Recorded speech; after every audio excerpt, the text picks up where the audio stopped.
कृत्रिम वर्षा, artificial rain. कृत्रिम वर्षा का अर्थ होता है मानव द्वारा नियंत्रित या कृत्रिम तरीकों से कराई गई वर्षा। जब प्राकृतिक रूप से वर्षा नहीं होती या कम होती है, तब कृषि, जल संकट या पर्यावरण की स्थिति को देखते हुए कृत्रिम वर्षा कराई जाती है। यह एक वैज्ञानिक प्रक्रिया है जिसे क्लाउड सीडिंग कहा जाता है। कृत्रिम वर्षा की प्रक्रिया। कृत्रिम वर्षा के लिए बादलों में विशेष प्रकार के रसायनों जैसे silver iodide, sodium chloride NaCl या ड्राई आइस ठोस COR को डाला जाता है। यह कार्य हवाई जहाज या रॉकेट के माध्यम से किया जाता है। ये रसायन बादलों में जाकर संघनन कॉन्डेंसेशन की प्रक्रिया को बढ़ावा देते हैं, जिससे बारिश होने लगती है। कृत्रिम वर्षा की आवश्यकता। 1. सूखा प्रभावित क्षेत्रों में जल संकट दूर करने के लिए। 2. खेती को बचाने के लिए जब फसल को पानी की सख्त जरूरत होती है। 3.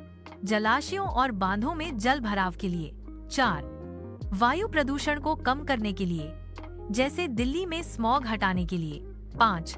आग बुझाने के लिए, जैसे जंगल की आग को नियंत्रित करना। कृत्रिम वर्षा के लाभ।